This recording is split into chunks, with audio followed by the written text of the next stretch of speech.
Right. Today we are going to talk a little bit about counting. And I'm pretty sure your first thought is, Mr. Flynn, I know we work different levels here, but I know how to count. You don't need to be telling me how to count. I know how to count. That's not the sort of count I'm talking about. What we're going to look at is some ways to count large numbers of things without having to count each individual thing in the process. If I asked you to go and you know, count how many different types of subs and different combinations of toppings you could order at Subway, um, I wouldn't want you to go out and literally go and look over a menu and count each possible combination you can get. There are ways to count large groups of things, large groups of outcomes, combinations, more quickly than counting each thing individually. And what we'll lead into with this ultimately is a little bit of talk about probability, in which counting outcomes and counting events can actually be quite important. So for now, counting. And we're going to start by talking about something called the fundamental counting principle.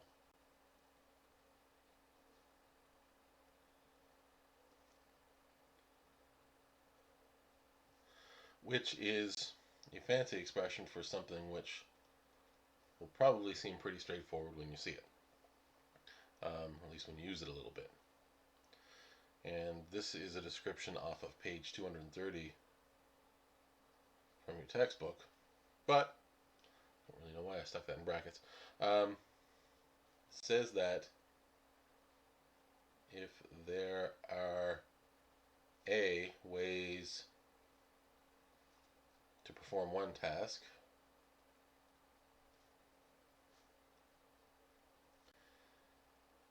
and B ways to perform another,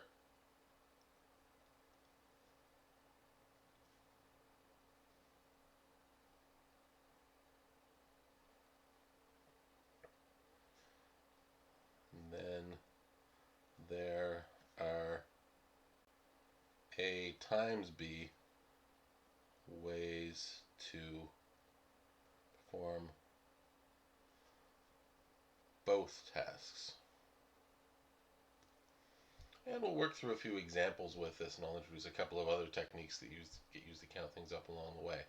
I'll start with example 1 on page 230. And this is talking about Hannah playing on her school soccer team. And we're told the soccer uniform has 3 different sweaters that can be worn, red, white, and black, and 3 different shorts, red, white, and black. And we are asked how many different variations on the uniform can the coach set up for each game. So if our sweaters can be red, white, or black,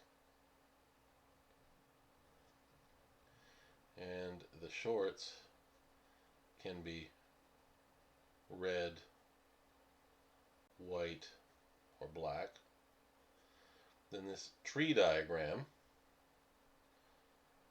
is a representation of all the different uniform variations that you can have.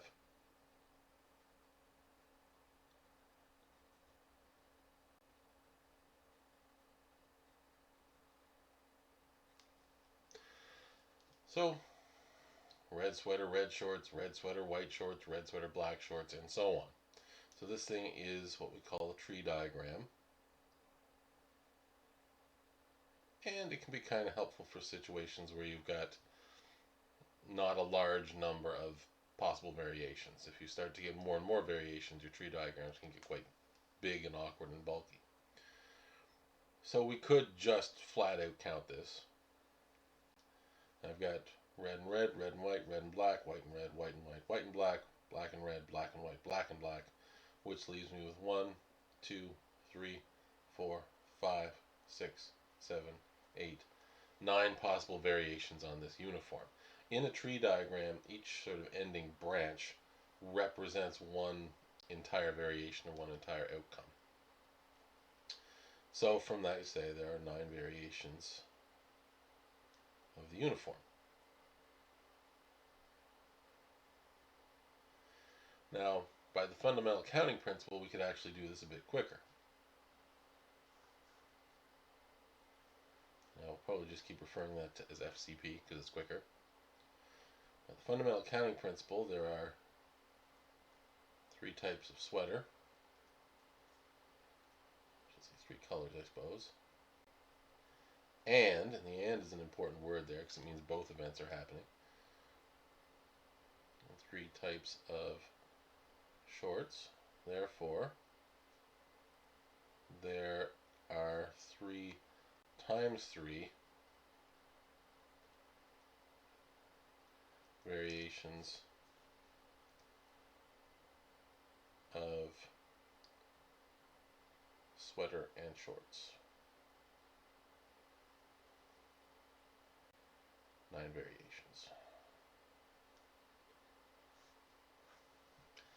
And that's the fundamental counting principle in a nutshell. It doesn't have to be just for 2 events. If you're combining a number of different events that are all happening, that are all occurring, then you simply multiply the number of variations for each event in the chain, the sequence that you're looking at. A couple more examples of working with that.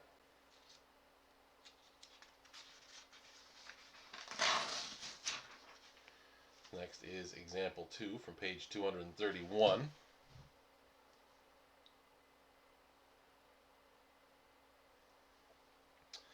We've got a luggage lock that opens with a correct 3-digit code. Each wheel rotates through the digits 0 to 9. So you've probably seen a luggage lock or some variation of it. It's a lock that's got wheels on it, and you turn the wheels to the right number and the lock opens. So if each wheel rotates through the digits 0 to 9, how many different 3-digit codes are possible? Which is the first thing we're asked. So if my wheel rotates through 0 through 9, that means I've got 3 wheels to choose. How many ways can I choose the first digit? Well, 0 through 9 gives me 10 possible options. The second digit also rolls through 0 to 9, 10 different options, as does my third digit. From the fundamental counting principle, there are 1,000 different codes possible. You could also kind of intuit that just from counting. Those 3 digits could make up the numbers from 000 to 999 and everything in between, which would give you 1,000 possible combinations that you could have. 1,000 different codes. Now, part B of this kind of illustrates the fundamental counting principle a little bit better. Suppose each digit can only be used once in a code. Then how many codes are possible? Well, you still have 3 digits that need to be chosen. There's still 10 ways to choose the first digit, but once that first digit is chosen, you then restrict yourself to only 9 possible digits in the next. And then once those 2 are chosen, you're restricting yourself to only 8 possible digits in the last one. So then you end up with 10 times 9 times 8, or 720 different possible codes.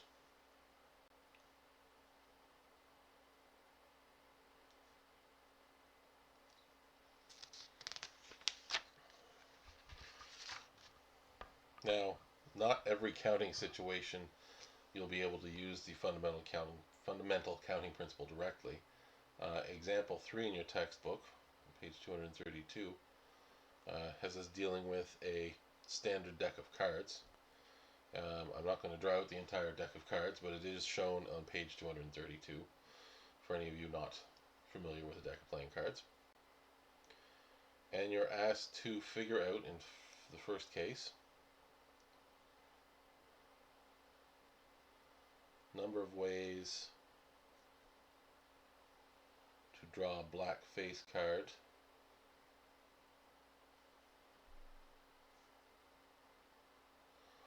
or an ace. And you might remember from our set theory discussions, and or are different operators, different ways to connect things. In and, both events have to happen in order for it to count as one of your outcomes. For an or, either one or the other has to occur. So, how many black face cards are there in a deck? 6.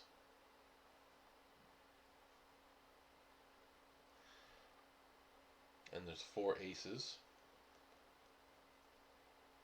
Therefore, there are 10 ways to draw a black face card or an ace with one draw. And you'll notice you just add them up. And at its heart, you've got to look at each situation individually, but at its heart, typically, if you've got an and connecting things, you're going to multiply. If you've got an or connecting things, you're going to end up adding. Part B in this asks to count the number of ways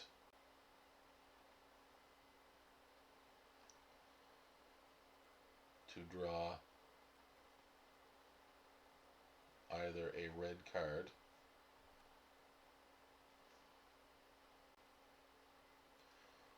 or a 10. Now this is going to overlap a little bit, and I might use a little bit of my set theory notation here. R be the set of all red cards, and T be the set of all 10s. What you're being asked for with an OR statement is the union of the sets. But don't get caught in a rut. Rut. Oh. Anyway, you might recall from the principle of inclusion and exclusion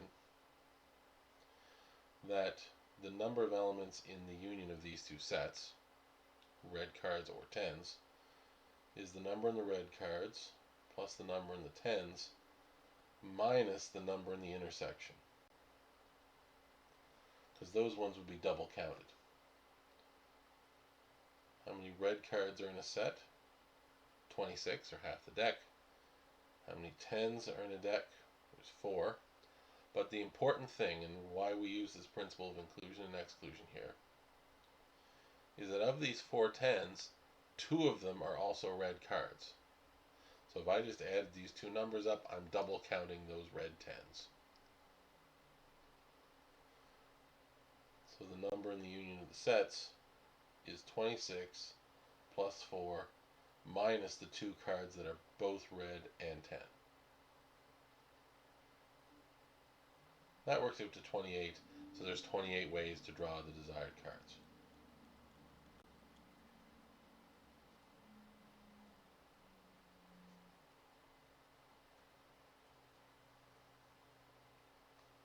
Which is a red 10, a red card,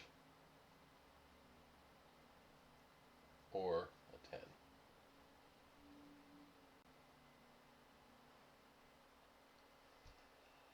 Okay, now as you can see, these times when the fundamental counting principle comes up, you're going to end up with a fair bit of multiplication. And it's not uncommon to end up with things like this where you've got multiplication of a descending order of numbers. So we're going to show a few different cases where this becomes helpful, as well as introduce a little bit of new notation around some of it.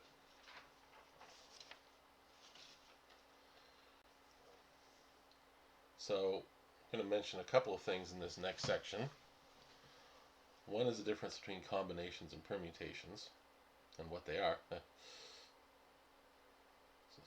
Combinations, permutations, and factorials.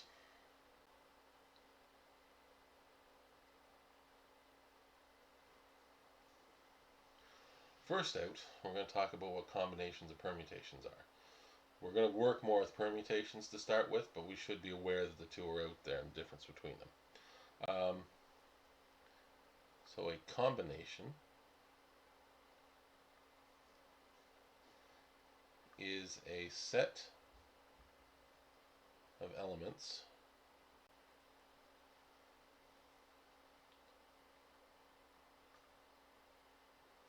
where the order of the elements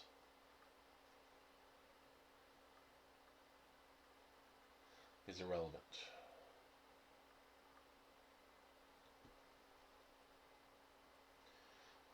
So for instance, the set 3, 7, 12, 18 and the set 7, 12, 3, 18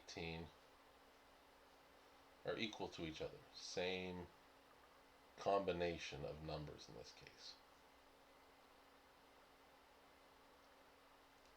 Because the order doesn't matter. On the other hand, a permutation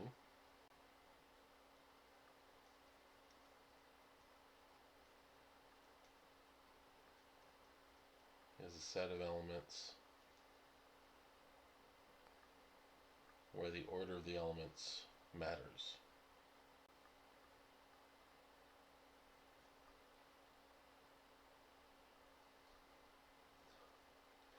So if I looked at those two same sets that I mentioned above,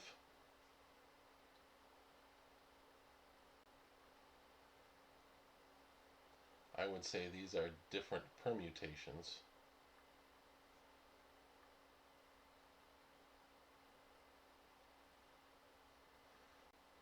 of the same combination.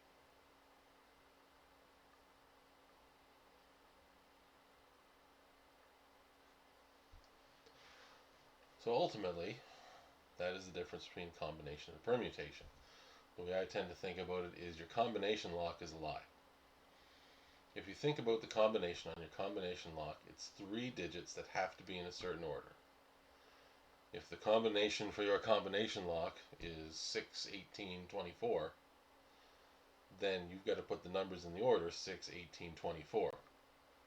If you put in 18, 24, 6, which is technically the same combination, you're not going to get that lock open. So really, your combination lock should be called a permutation lock. Permutation is where the order matters. Another way to think about it, let's say I've got the letters A, B, and C.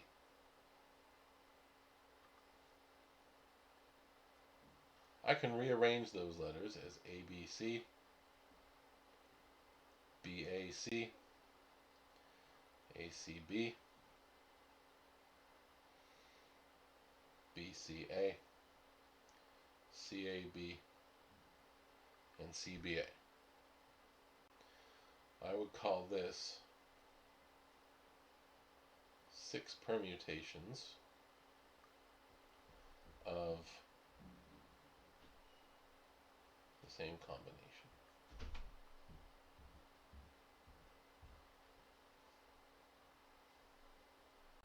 Alright, example or two, and again, for the most part we're going to start out talking about permutations. We'll work into combinations some point in the next couple of presentations. Example 1, off page 238, asks us to determine the number of arrangements that 6 children can form when lining up to drink. Now, if I were asking you to say how many ways could you arrange 6 identical chairs placed in a hallway, there's only one way to do that. Because they're all identical, it doesn't really matter what order you put them in. That would be one combination of 6 chairs. People, however, are different than chairs. They're distinguishable from one another, so order can matter when you're lining up people. So, here are 6 positions. So I think about how many different ways there are to line these people up. And it kind of goes back to our fundamental counting principle. There's 6 ways to choose the first position, 5 ways to choose the next, 4 ways to choose the next, 3, and then 2, and then 1. So there are 6 times 5 is 30, times 4 is 120, times 3 is 360, times 2 is 720. There are 720 ways to arrange these 6 children.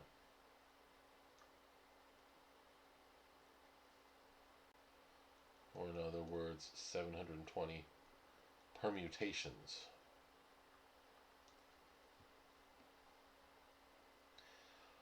Now, what we're going to introduce here is a notation to kind of make writing this out a little bit shorter. And so we introduced something called factorial notation.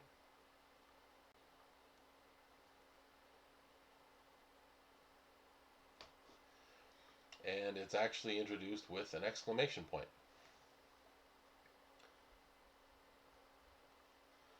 So, written out like this, we call this called n factorial. So we use the exclamation point to represent a factorial. And this represents n times n minus 1 times n minus 2 and so on down to 1. N has to be in the natural numbers for this to work. So in this notation, whatever my first number is, the next number is 1 less than that, the next number is 1 less than that, and so on until you get down to 1. So for the example we did above, I would say there were 6 factorial ways to arrange these children, because 6 factorial would be 6 times 5 times 4 times 3 times 2 times 1, or 720. There is factorial notation on your calculator, but your calculator will only go up to about 69 factorial. After that, the numbers get too big. Factorials will actually get larger even faster than exponential functions. They take off right quick. So, if I bring up my handy dandy calculator, and let's say I want to do 6 factorial, I put in a 6, and I go to math, and I move over to prob, and you'll notice my fourth option down is just an exclamation point, or the factorial notation. I bring that out, and I have 6 factorial there, and if I get that, it'll be 720. So you can use your calculator to get these factorials worked out. A couple of other key points. One I'm just going to repeat and stress. N must be a natural number.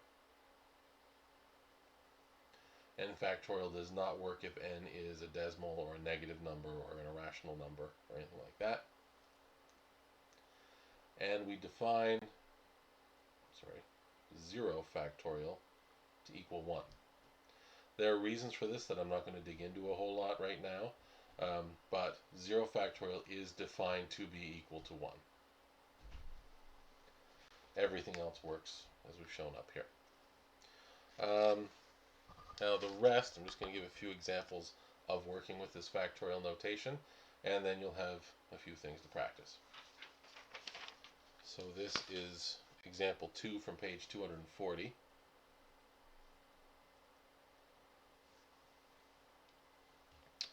Where we're asked to evaluate the following. Ten factorial. Well, it's kind of a pain. It's going to be 10 times 9 times 8 times 7 times 6 times 5 times 4 times 3 times 2 times 1. Now, a couple of short things.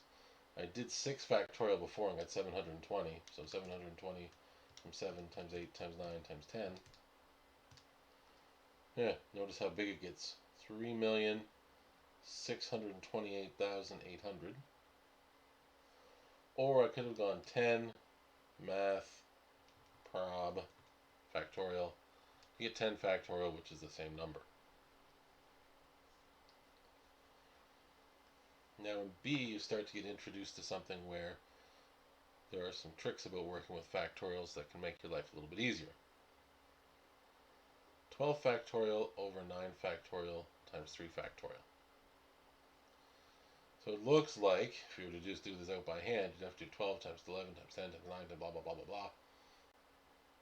11 times 10 times 9 times 8 times 7 times 6 times 5 times 4 times 3 times 2 times 1. Oof. Divided by 9 factorial. 9 times 8 times 7 times times 5 times 4 times 3 times 2 times 1, and times 3 factorial, 3 times 2 times 1. But what you might notice if you write this all out is you can actually have a lot of stuff cancel out here through division. Since everything in the numerator is multiplied together and everything in the denominator is multiplied together, you could break these up to have fractions like 9 divided by 9, which equals 1, 8 divided by 8, 7 divided by 7, 6 divided by 6, 5 divided by 5, 4 divided by 4, 3 divided by 3, 2 divided by 2, and 1 divided by 1, which does bring things down a lot. What it ends up, that if you've got 12 factorial divided by 9 factorial, you can just write the 12 times 11 times 10, well, times 10, so I want to stop there. Basically, it's only going to be these last three numbers that survive, because the rest would all cancel out with that 9 factorial in the denominator. But I still have the 3 times 2 times 1 from the 3 factorial. However, if you want to shrink it up a little bit more, 3 times 2 is 6, and 12 divided by 6 is 2, so this is just the same as 2 times 11 times 10. 10 times 11 is 110, times 2 is 220. And again, if I were going to do this in my own head, I wouldn't have written this step out. I'd have gone right to here and then simplified a bit more. Or you can also use your calculator to work it out. Just be careful of where you put brackets and divide things. Example 3, we treat the factorial a little bit more algebraically. You're asked to simplify.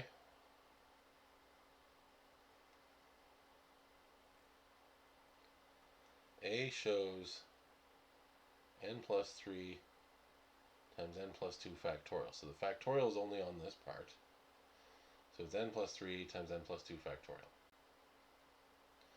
But what is n plus 2 factorial? So n plus 3. The n plus 2 factorial is just n plus 2 times a number 1 less than that, which will be n plus 1, times a number 1 less than that, which would just be n, times a number 1 less than that, which would just be n minus 1, and that pattern is going to carry on all the way down until you get to multiplying by 1. But if I take all these and just multiply by the number 1 more bigger than that, doesn't that just end up being the same as n plus 3 factorial? Now, I kind of wish they'd shown this with numbers first. I'm going to show it briefly here. Let's say I had 10 times 9 factorial. That would just be the same as 10 times 9 times 8 times 7 times 6 times 5 times 4 times 3 times 2 times 1, or 10 factorial. Same sort of argument here, just more algebraic. And in B, if I have n plus 1 factorial divided by n minus 1 factorial, it's going to be n plus 1 times the number 1 less than that, times the number 1 less than that, times the number 1 less than that, all the way down to 1. And in the denominator, I'd have n minus 1 times the number 1 less than that, all the way down to 1. You'll notice that everything past the n will cancel with something in the denominator. And I'm just left with n plus 1 times n, or if I wanted to expand it out, n squared plus n.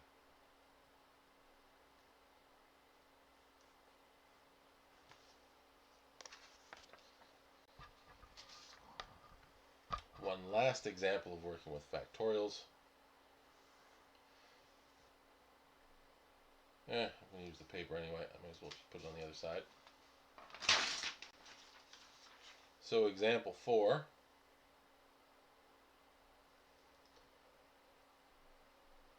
From page 242, where you are asked to solve n factorial over n minus 2 factorial equals 90. So, we're asked to solve. That's a little bit different than simplifying or evaluating. You're looking to find the value of n that makes this work. Now if I do simplify the expression first, n factorial divided by n minus 2 factorial, at this point you can probably tell you're going to get something where a bunch of terms end up canceling out.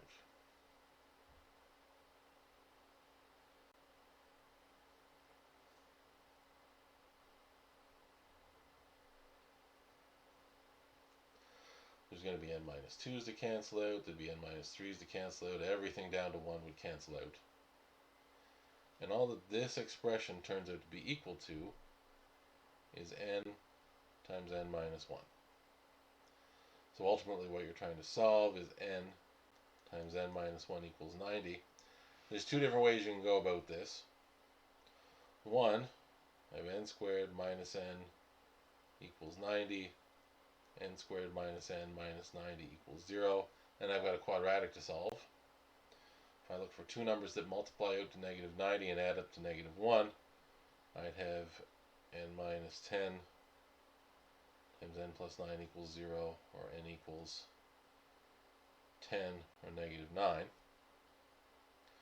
But alternatively, if you can think, because n and n minus 1 are just two numbers that are consecutive. If n was 15, n minus 1 would be 14. If n was 20, n minus 1 would be 19, and so on. So n and n minus 1 are simply two numbers that are consecutive that multiply to 90. If I can think about 90 as the product of two consecutive numbers, like say 10 and 9, then this is going to lead me to n equals 10. So you can either work it out to a quadratic and solve the quadratic, or you can sort of rationalize and try to break your number up into two things that multiply out to give you 90.